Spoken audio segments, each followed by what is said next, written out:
Hello, so we're going to look at Scrooge here, but we're just going to look at one example of how we can stretch a paragraph by adding more information. We've done this kind of thing before, but this is very specific to the idea of him being as solitary as an oyster.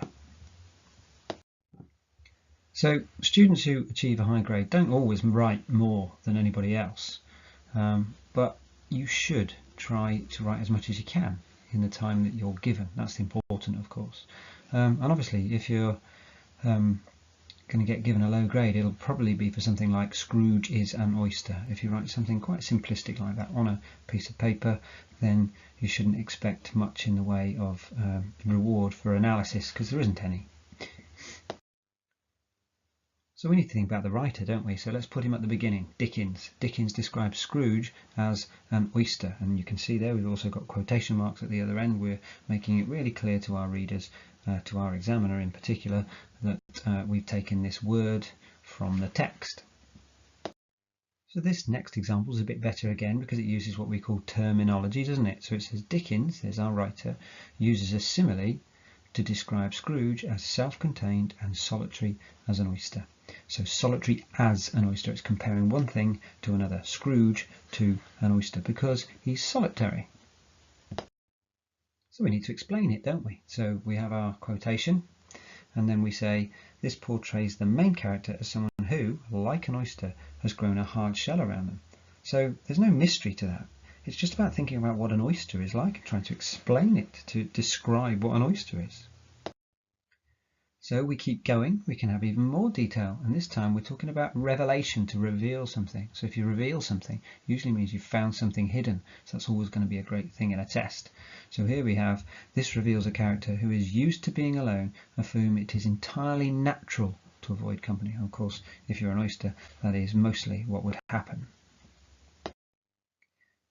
And actually what we've got here is an example of quoting the quotation. So the last sentence, the phrase self-contained, also suggests that Scrooge is likely to be selfish and insensitive. So first of all, I want you to notice we've got two great words to describe him, selfish and insensitive, and they relate to this idea of self-contained, that you keep yourself to yourself.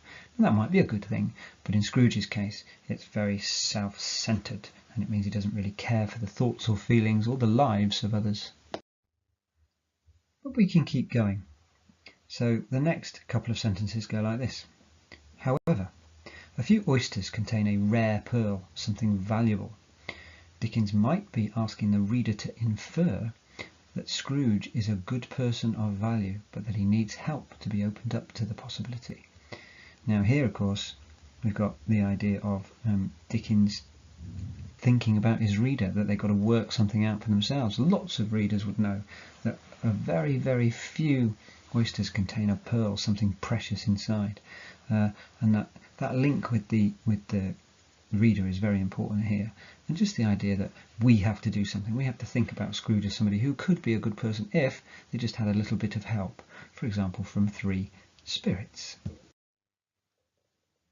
Now, apologies because the text is getting very small, but if you pause it and just have a look at the last sentence, what I want to point out here is that we've started to think about the context. In other presentations I've talked about the idea that really a third of your writing should be focused on Victorian London. So here I've added a little bit of writing. So we have Victorian England at the time of A Christmas Carol's publication featured extremes of wealth and poverty, particularly in large cities such as London. Dickens might be suggesting that no one, however greedy or cut off from the world, is beyond reach, surely hoping that his message at Christmas would affect his wealthier readers and change their attitudes to the poor. So here we have that link with the society he was writing for. So he was actually directly trying to address a problem that he saw, and he was trying to get them to do something about it.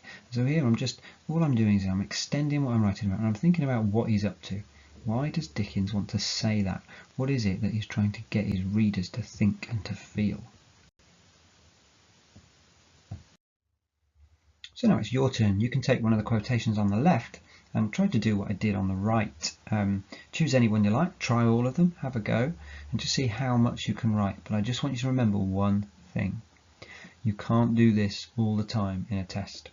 particularly when you're writing about your extract. This is an example of what you should be showing your examiner once, to show them just how clever you really are and how much detail you can really go into. After that, you have to pick your quotations and write about them in as much detail as you feel you can get away with in the time. It's better to cover as lots of ground and get over as many different quotations as you can, really, if you're dealing with a whole novel, than just focusing on one or two things in this detail, because you're going to miss lots and lots of great stuff, aren't you? Anyway, good.